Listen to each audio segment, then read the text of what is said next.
concerns coming out of the offense he played in Oregon, and just kind of what type of passer he would be at the next level. And so that type of thing is like it's just such an unknown. I think what's tricky about the size conversation is like you have a definitive answer. Like you go in there, you height, weight, and you're like, look, this is what he is. And so, look, it's something that held Drew Brees back a little bit in terms of how he was drafted. It's something that even though Kyler Murray was selected with the #1 overall pick, I know for a fact that there were people that were saying the tape is amazing. We know he is a kind of a ready passer, but how small is too small? I literally had a head coach at the time say to me, how small is actually too small?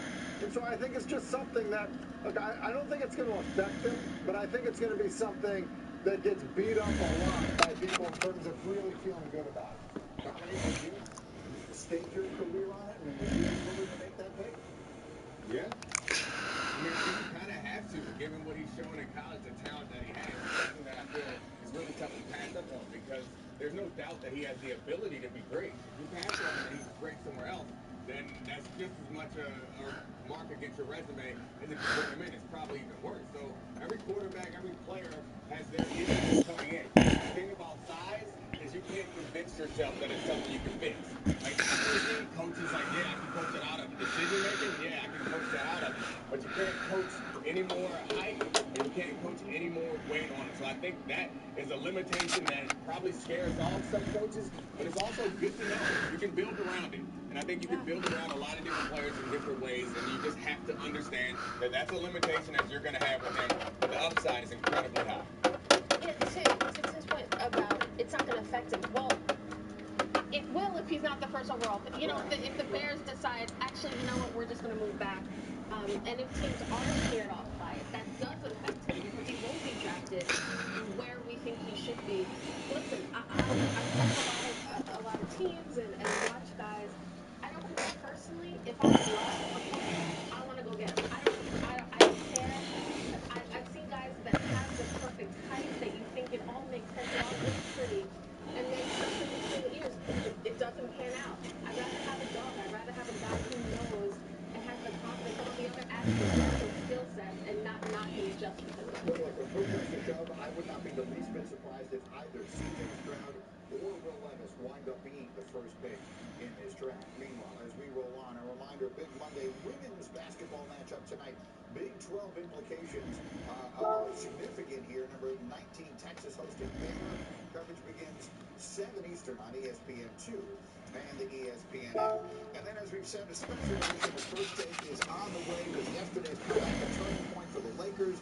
Do Luka and Kyrie work together to not miss Stephen A. and Charles Barkley together, one-on-one for a half-hour commercial-free First Take here on ESPN.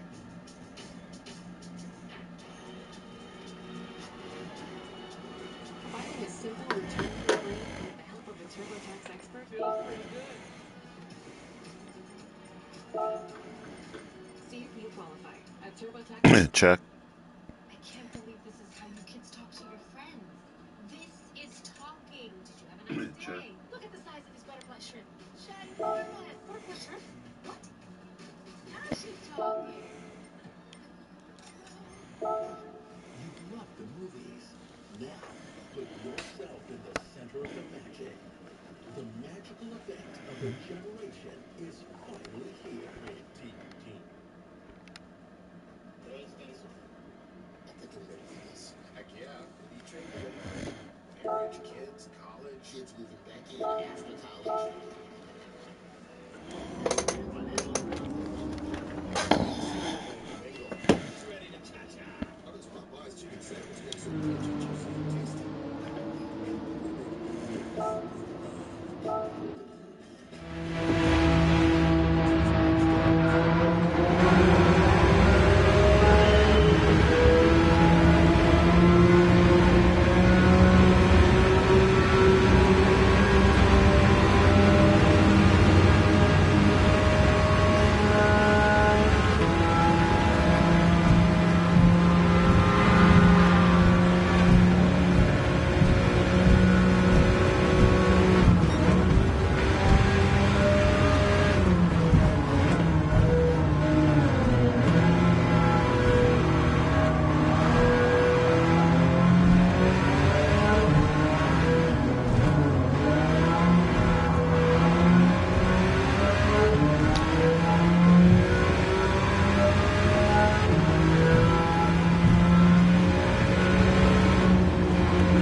truly dope.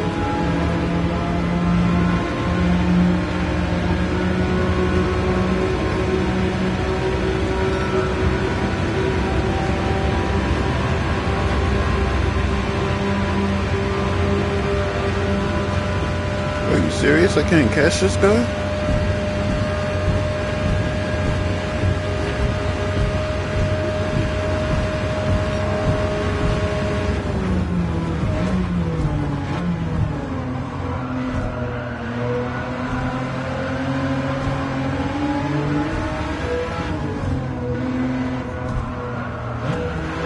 Oh my god, the bright lights he has. Look how his lights light up my damn car. The interior of my car.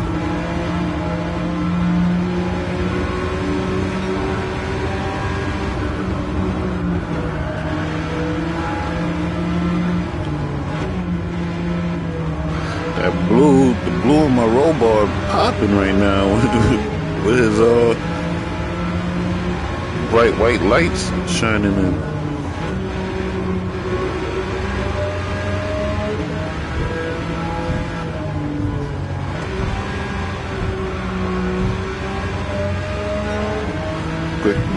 Quick Monday morning drive before work.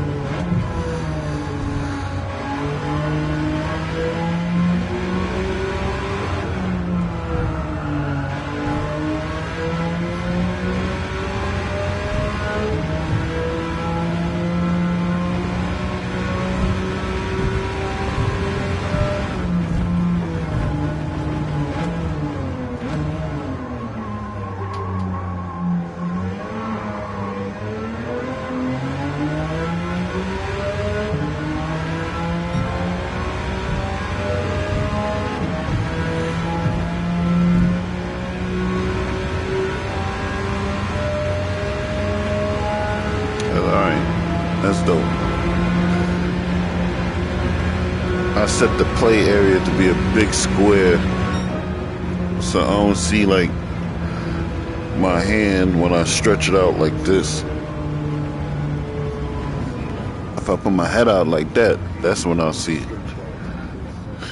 But with my play area so big, now I can turn around and look at the cars in the back.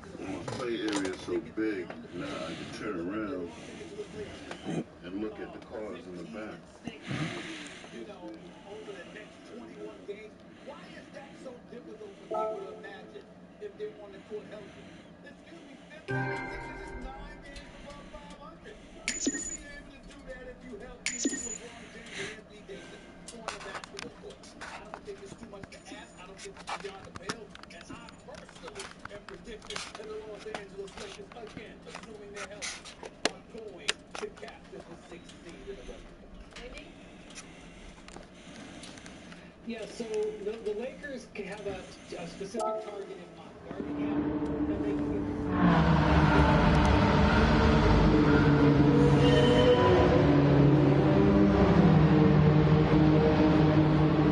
For the first time in a generation, they're going to make the playoffs, and it looks to me like they're going to be in the 3. And so right now, if you're that conglomeration, with all due respect to De'Aaron Fox, who had his 7th consecutive 30-point game yesterday, the team that you are targeting is the Sacramento Kings. So the Lakers are saying, let's get ourselves to Sacramento. That is the path.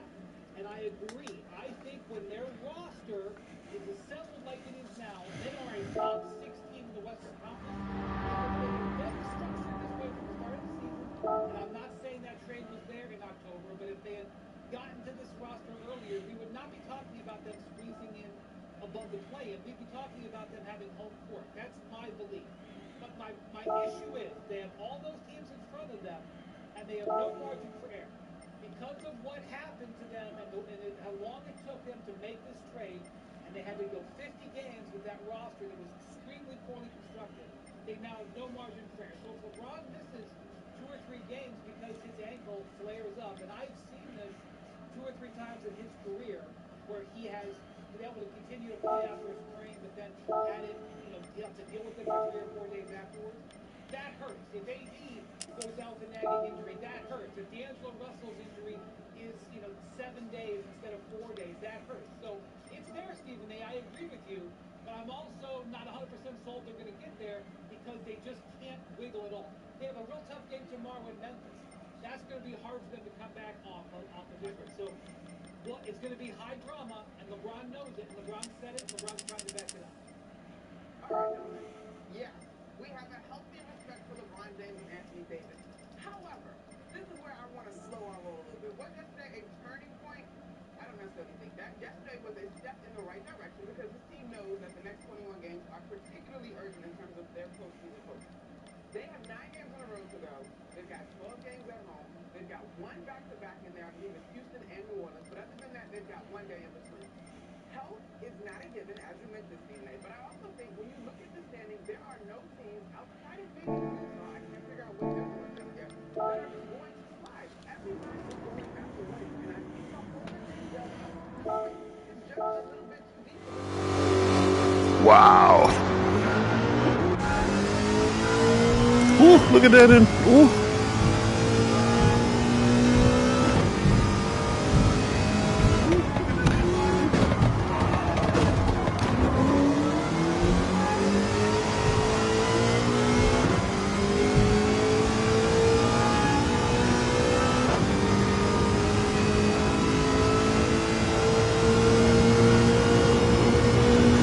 Oh, come on, dude.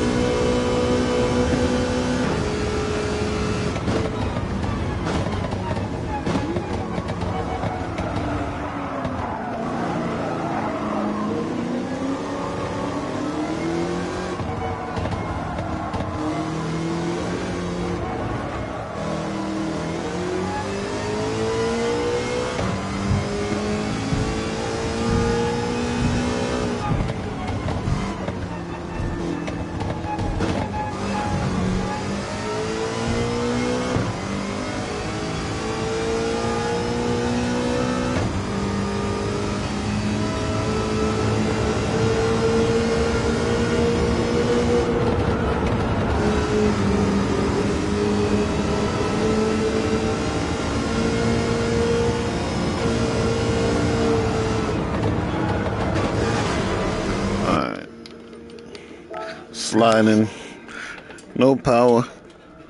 I'm not going to be in 12th place by the end of the first lap. Sliding. No power. I'm not going to be in 12th place by the end of the first lap. Okay, we got that going on. We got the Portland Trailblazers. And man, listen, Dame Dollar is Dame Dollar, and we will get into it just a second. Boy, that brother is special. But they are 2 games under 500 for a reason because they're relatively young teams. We understand what it is. So I look at those teams being ahead of the Lakers. I expect the Lakers to eclipse all of them. Okay? Now, you got Golden State and Dallas to pay attention to. And I get all of that. But at the end of the day, when I think about what I'm saying about the Los Angeles Lakers, I'm saying this is not them being too bad. Y'all act like they 5 in the West. Now, you act like they 5-16. They're 2.5 games out of that 16. And then, let me tell you this about the postseason. Monica, now, Tell me, Stephen A. you Smith. know, Jason Kidd just explained it. Young teams don't win. Okay. Young teams don't win. They need that veteran. He said it's about the turtle, not the rabbit. He brought that up. I did it. What I'm saying to you is that when you look at a team like Sacramento, who are very, very impressive, Mike Brown has been one of the great coaches of the year. De'Aaron Fox, that is the only argument Magic Johnson and I ever got into. They grabbed De'Aaron Fox not no longer been hurt. And we wish him good health. But I don't give a damn if he was healthy. He ain't De'Aaron Fox. Okay. I'm telling you that right now. But in the end, and Malik Monk, I'm so proud of that brother. Boy, is he balling. I mean, what was wrong? Why did the Lakers keep him? Wendy? But it's a facetious question. I'm just rhetorical, rather. I'm just saying. Sacramento is relatively young. And in a playoff series between Sacramento and LA, if both teams are healthy, I'm going with the Lakers. I understand that, Stephen A. But we're talking about getting to 6. Yeah, but I can explain how to get it. I just don't think they're getting to 6 is a given. We know that Dallas, it was a great win yesterday. Historic. 27-point comeback. Love to see it. But this is not a team who hangs their hat on the defensive end. We know that. But you know what I don't like? Tell me what you don't like. You know what I don't like about your predictions? But this is you. Well, this is you. Let me finish. So you do that right, and then you're wrong. You go like this. Hey, I just let you know how I And feel. you know where I got that from? Do you know where I got that from? Who said to me, Vaughn, did you believe it that day? You know what, Stephen A. I actually absolutely did believe it that day. So, you know,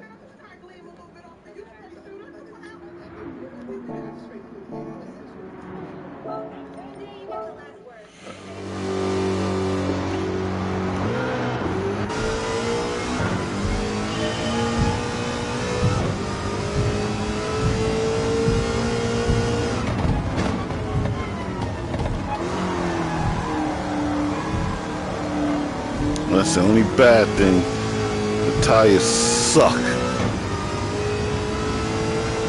More power, but the tires suck.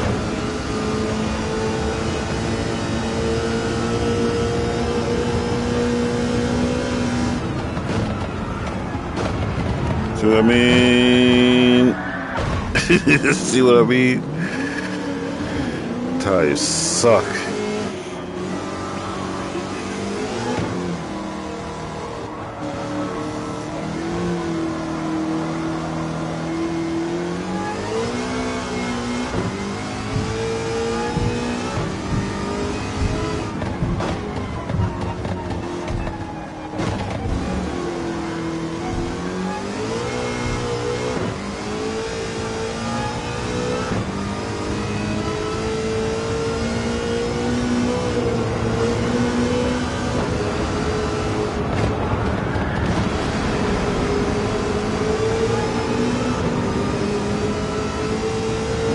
I'm just doing the field test, see what I gotta calibrate or what I need to change.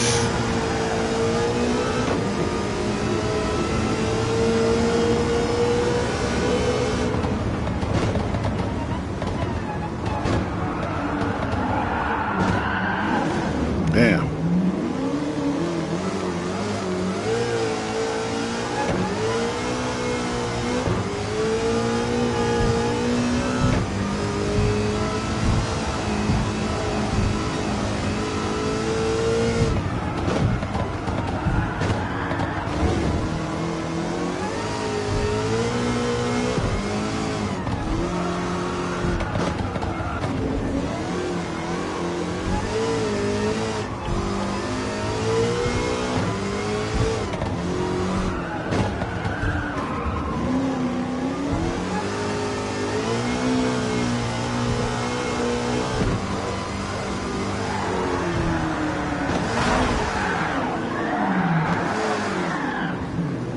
Yeah, seeing the tires suck.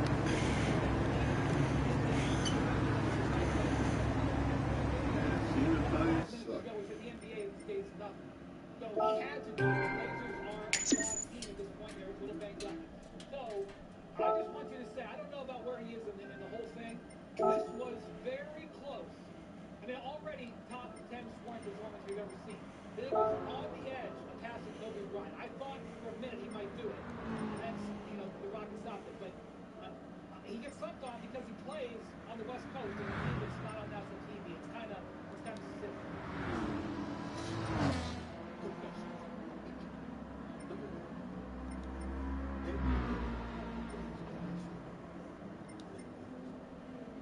show me how many yards. His ability to contested shots. And if you recall, he said something years ago, I forgot the clap that he talked about, how he sent dudes home. He sent Russell Westbrook home. He sent Paul George home. He sent Dwight Howard home. He sent James Harden home. He sent a few people home in his career.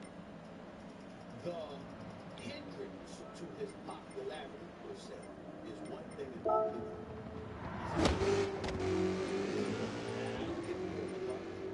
All right? The bottom line is that we know you're in the Pacific Northwest. That's problematic for your marketability.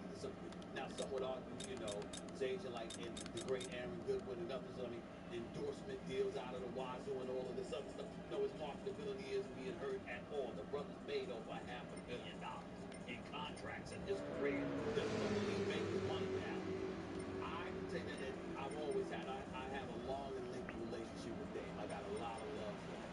I practically begged this man to be in New York City for the New York Knicks. I'd have given anything for him in the New York market, in a New York Knicks uniform. I mean, he was never one that wanted to be with the Lakers. If he were to depart from Brooklyn, the one place he would have wanted to be was a New York Knicks. But obviously that never happened.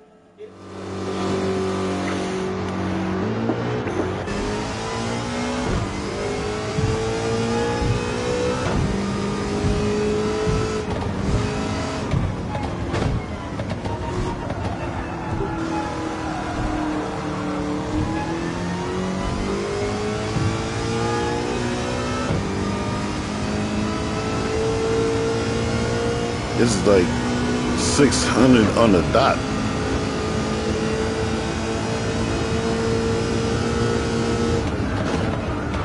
Oh, oh, at least the tires. Damn.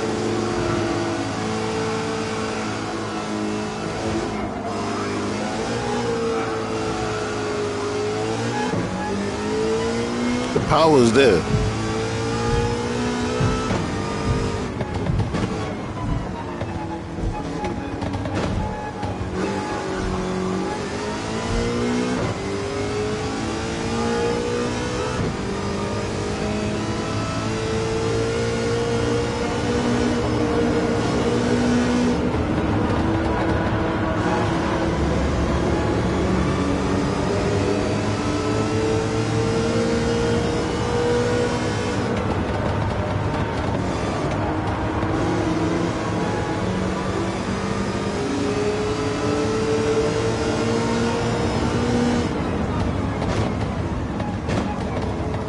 Damn.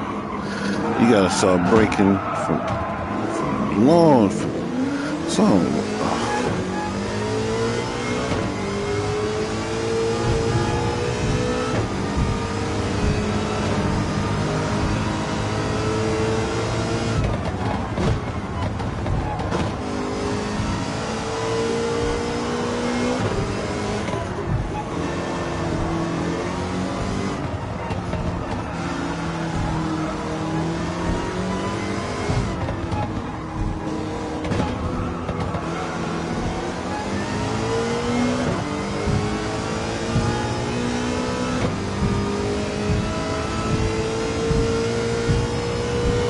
Turned off all the displays. I don't even know, like, I don't got no lap display, nothing. No lap display, that floating 3D image, I turned it all off. This is straight realism.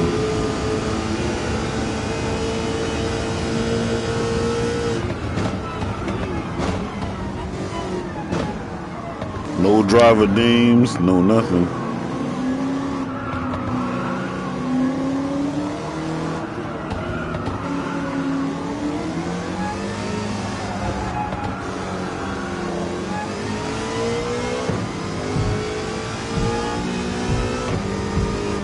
I've played this game since the start at launch. I did everything in this game with racing with my T150 racing with.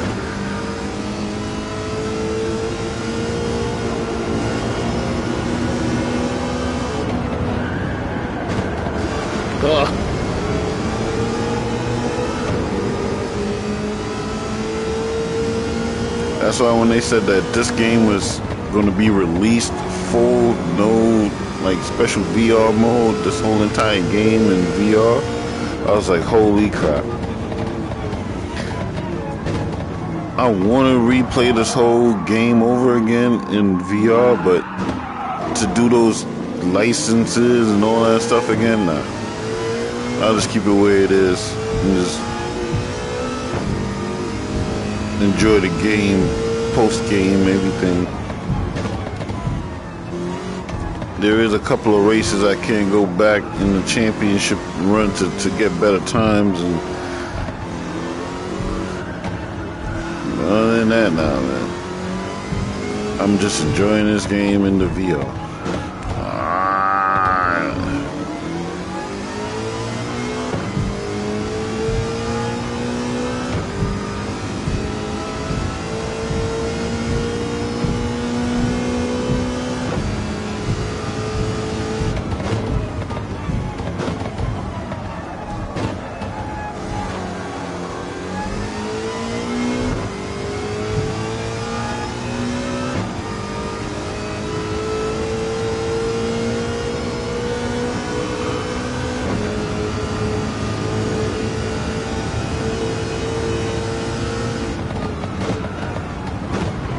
I like all these Gran Turismo PSVR2 videos I've seen. Only thing I don't like is all these people Like, I understand, like, you want viewers to your channel, but saying that you're an expert in this, like, okay, bro, you're an expert, bro. Just because, and these people are funny, like, I'm an expert in VR. Bro, I've been watching you for the last year. You haven't played this game or any other game in VR. But I'm an expert. Why you're an expert? Because I have MetaQuest. Because I have MetaQuest and all these other and okay, you're an expert. Okay, I'm an expert in eating food because I've been eating food all my life. Does that make me a chef? And all these people like, oh, I'm an expert in VR. Take it from me. I'm an expert in this. Take it from me. Bruh, you're a video game enthusiast. Only thing that sets you apart from me and you is the amount of money that you have in your setup. I could come out and say I'm an expert in this. I draw. Can I say I'm an expert? No. I just draw. I'm not an expert like people who do like Photoshop and all this stuff on tablets. So I wouldn't say I'm an expert artist. I'm good. I'm not professional. But dude, you're on YouTube. How you an expert in VR? You design games? I watch your channel. You put out Gran Turismo game videos, and these people act like they don't have videos out, and that we can see. Like, dude, you haven't spent last year in VR, so now you're calling yourself an expert. Your whole channel is based on playing Gran Turismo in 2D pancake mode, what the VR people will say. It's not PSVR1, but oh yeah, I'm an expert. Why? Because you know how to combat motion sickness. All you're doing is just putting out information for those who don't want to research and do the due diligence themselves.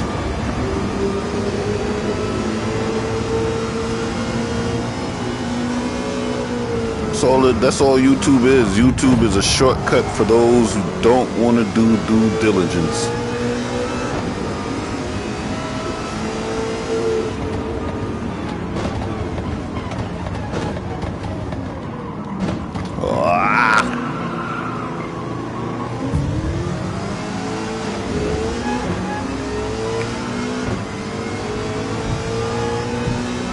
See, this is just called racing.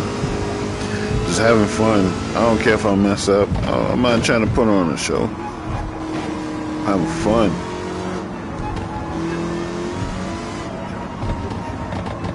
I don't want to see that professional stuff. There's other channels for that. I want to see those guys.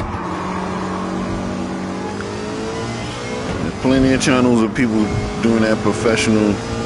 Me, I'm just having fun. That's what my whole channel's based on, having fun. There's no specific game that you're gonna see. You're just gonna see me playing games. So it's about playing games. It's a hobby of video games.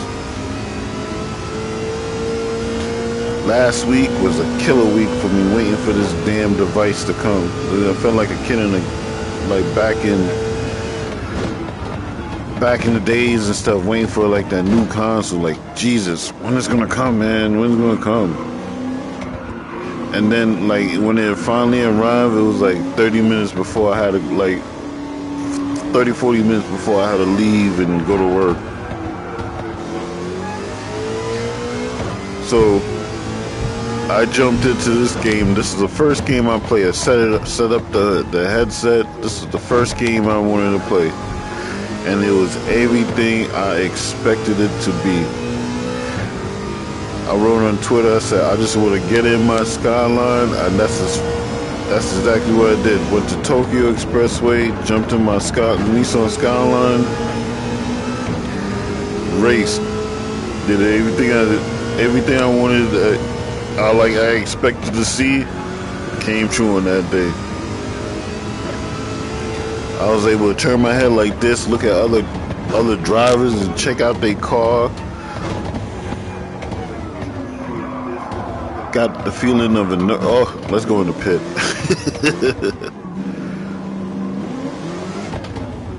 Oh snap, there's no pit. That's a shortcut. A little cheat right there.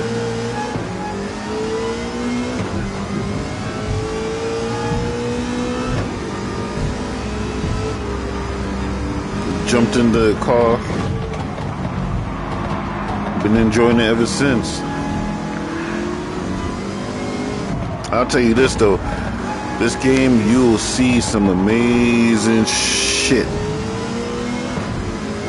Like I would like, dude, is there a photo mode? Shit.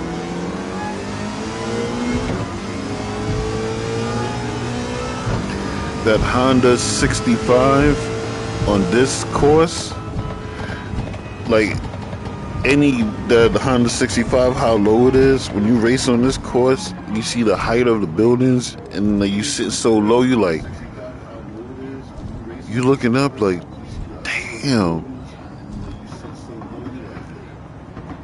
Like even this, I'm looking at the ceiling in the car. I see the reflection of my driver's legs in the ceiling of the car. I'm looking at the ceiling in the car. I see the reflection of my driver's legs in the ceiling of the car. I'm betting against Milwaukee in the postseason. I'm picking Boston. I'm not rolling against Boston. And I'm going to tell you why. I don't care.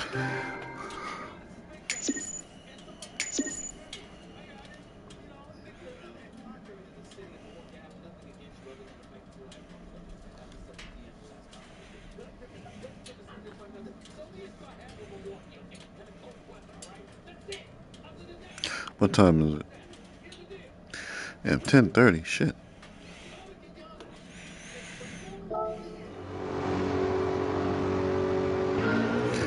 Yeah, so when I got on Tokyo Expressway and I jumped in with my Skyline, and I was like, yo, everything that I was like, when they announced that this game was going to be VR, full game, I was like, nah, no way. But when I put the headset on, I jumped on Tokyo Expressway, and I was like, yep, this is well worth it. This is well worth it. I mean, if you got other priorities, kids, mortgage, whatever, don't get it. But if you have a pretty bachelor life like me, then I'll say get it.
I never saw them believe that they could stop Giannis, and I think Giannis knows it. He knows it. So that's why by a nose. Ladies and By a gentlemen, nose. let me be clear. There is no stopping us. I'm saying they don't have to reveal it. There's a difference. You got to remember, when you're looking at Drew Holiday dropping 33 like he did yesterday, Giannis does what he does. That's going to take some shots away from Drew Holiday, which is understandable. You understand? All I'm trying to say is that Giannis is going to get his.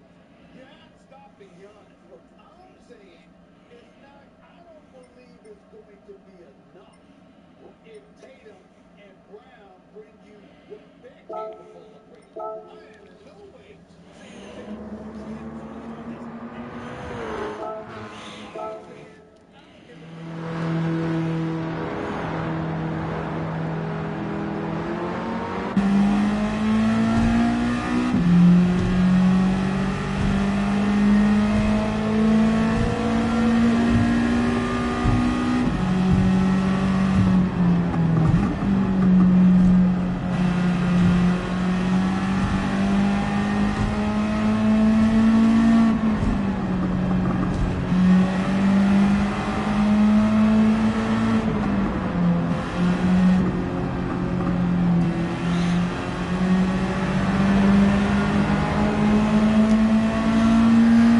Every time I'm in like a convertible, I just want to put my hand up like this and say, "Oh, feel the breeze, feel the breeze."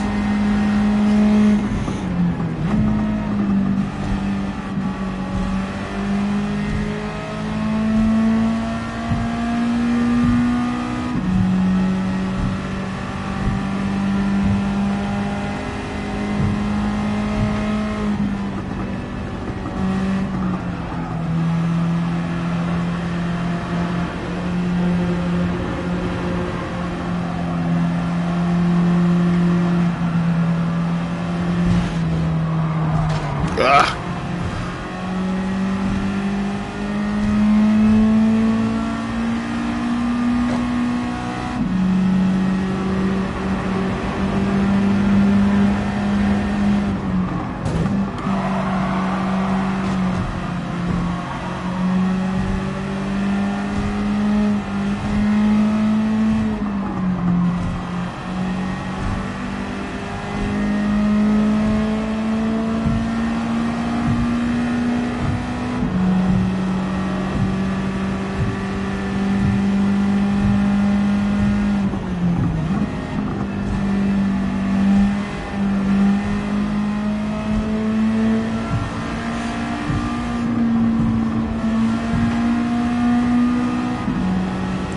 And if you got a question about PSVR2, just leave it in the comments. I'll answer it. I'm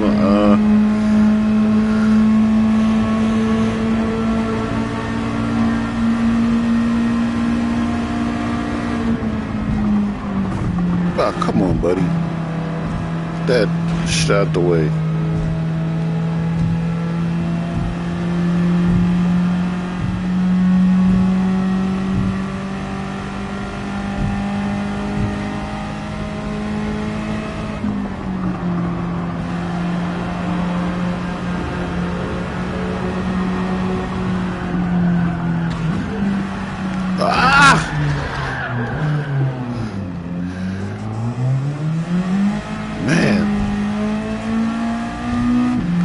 And that's another thing too I noticed with PSVR2 in Gran Turismo. I spin out a lot more.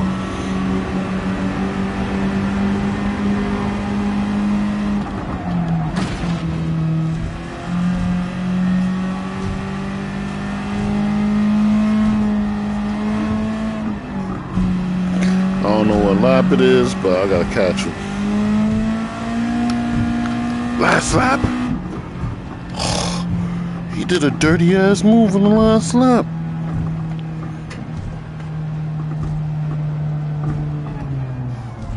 Let's we gonna do that again. He did a dirty ass move.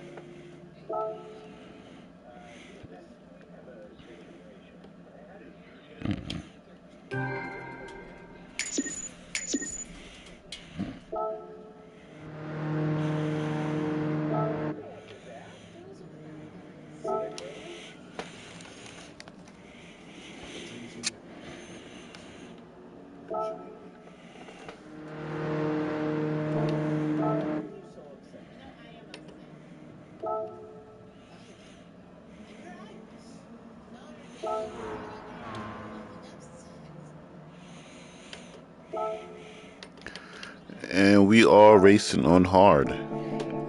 No shortcuts.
Ah!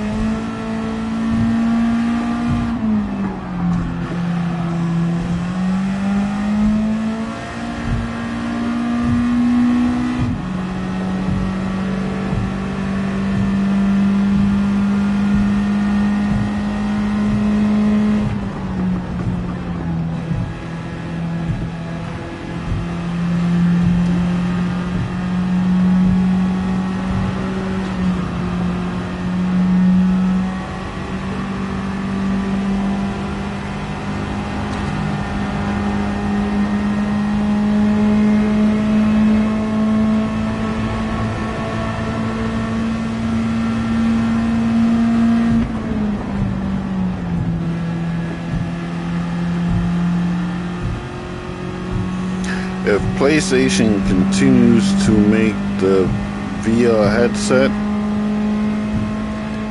all I can tell you is I can't wait for like the PlayStation, I would say 7 or 8. Because when you're playing this VR, you notice certain things that it's almost a one-to-one in realism, but it's not. Like on the AI cars, you don't see like, you will not see your, or you won't see other drivers' reflections in the side view and the rear view mirrors. You see the mirrors on the car, like it will show the you'll see the driver's mirrors, but it will only show the environment. But it's like if you're right behind them, like I did it, like I tried driving right by like right behind somebody on the passenger side to see like if my car shows up in that in that mirror. Doesn't show up. It's still like it's still like, it's not next gen. Next gen, I would say, is like when they have when the PC, when the console is able to like do like basically Crackdown. Like if you ever seen how they build Crackdown, like that game, Crackdown was very futuristic, but that needs to be on like a super computer for Crackdown to like for that dream to be fruition or to come true. like the PlayStation 7 or 8, like if they have VR still, I say around that time, that's when we'll be able to see, like, if you pull up, if you're driving like this and you get behind somebody, you'll see your headlights or your car in their, what you call it, in their mirror. As it is now, you only see the other cars in your side view or rear view mirrors, but you won't see yourself in the other drivers. That right there takes away from a little bit of the realism. Another thing is in VR that nobody talks about, but I'll mention it. There is popping, not a lot of it, but like on the car models, like further the car goes away, certain details on the car is like it'll start to go away, like probably like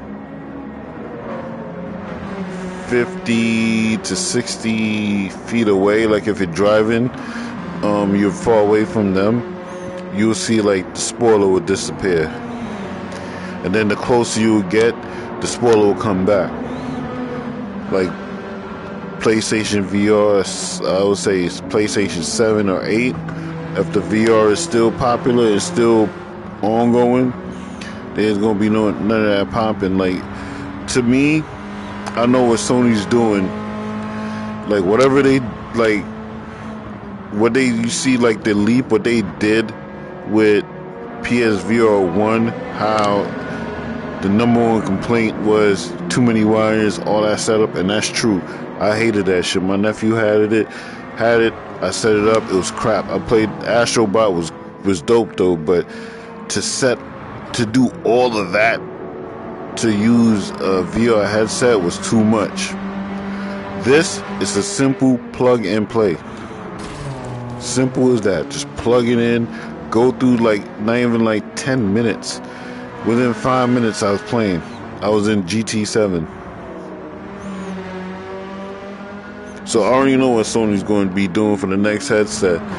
Next headset is going to focus on whatever this headset is not doing with these games. So like right now, they're already in development on the PlayStation 6 or probably a pro model, but they working on it, trust me, because they see what the hype around this game.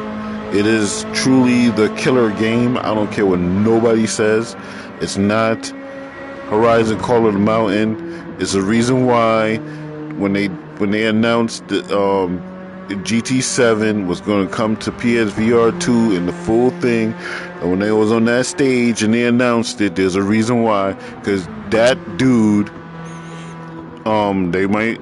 Jim Ryan, I promise you, he played the shit, and that's why he came out there and said, yeah, this game is coming to PSVR2. He played it. They strapped him in a car seat, gave him a wheel, said put this on, and he played it. He was blown away. I guarantee you, he was blown away. That's why he know that it was going to be the killer app. This is the killer app for this headset. I don't care what nobody says.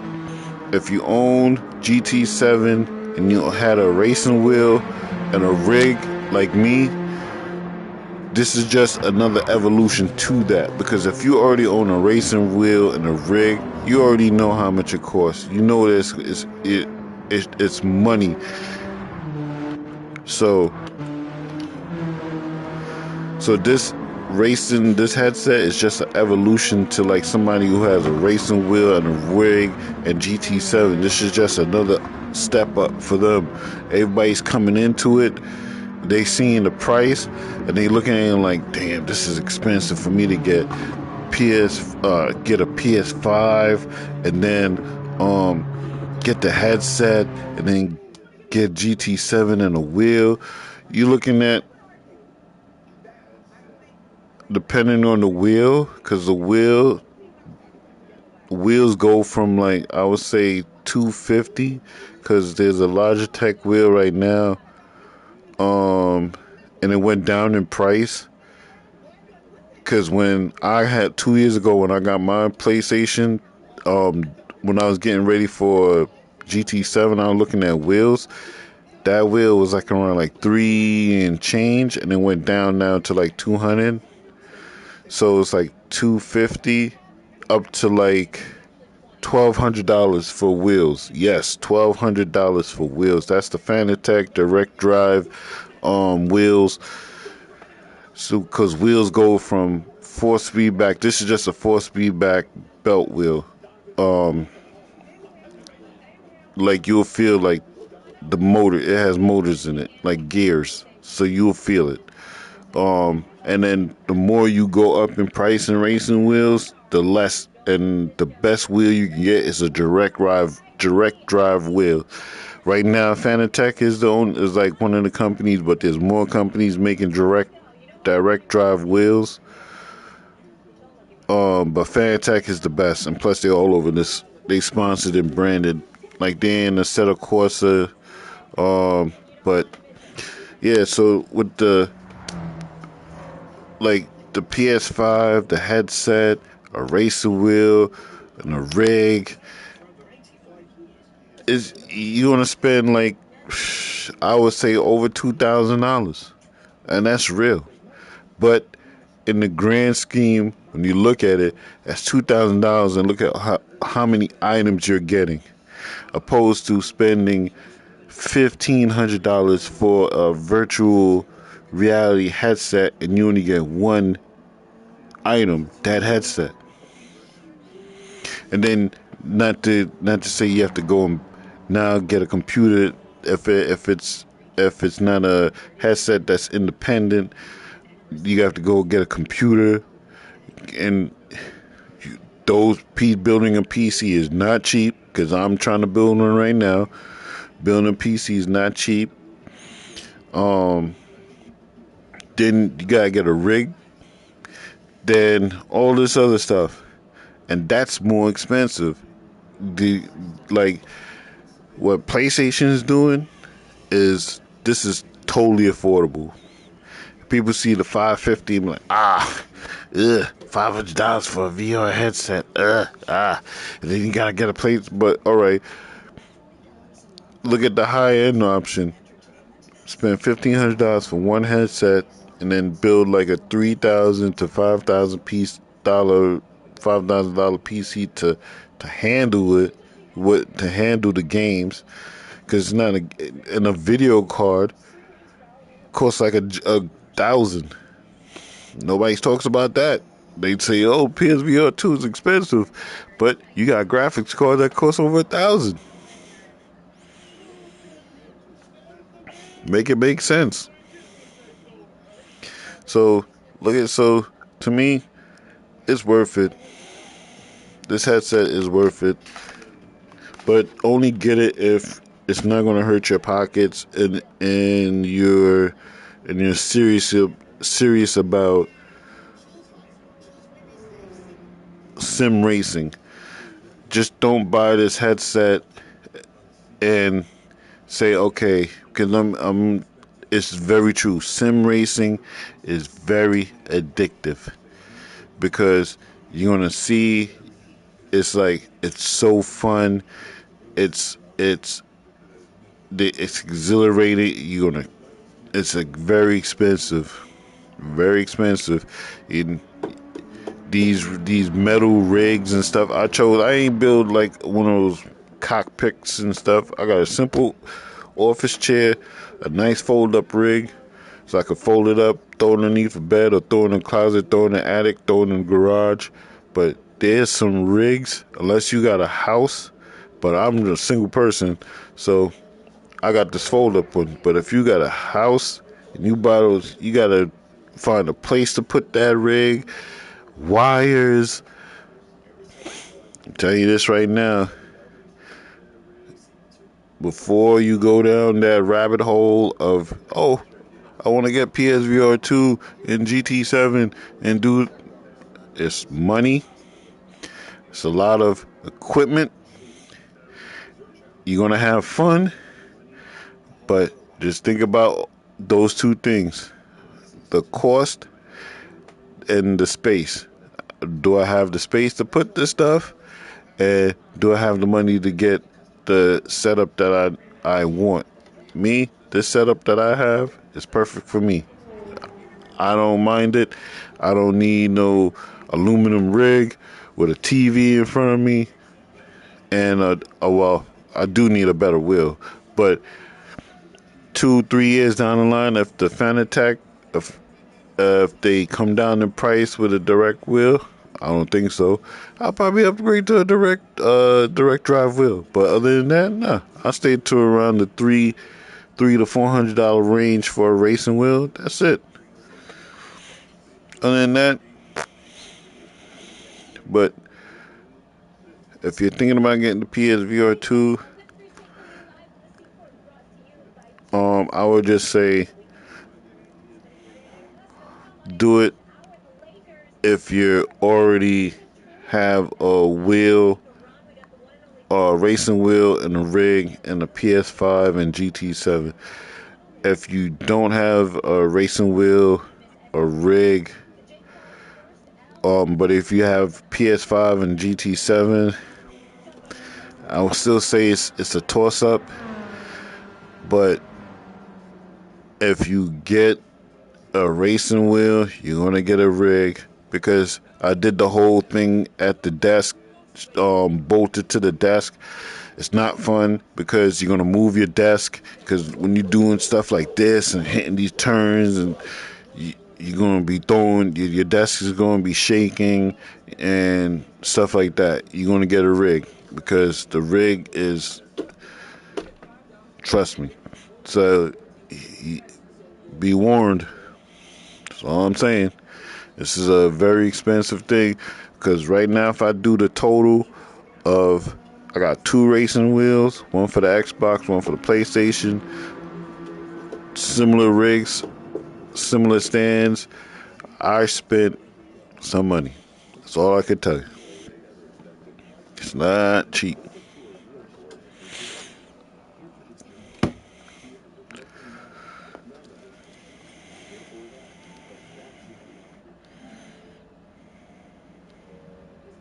But on that note, I am going to take a break.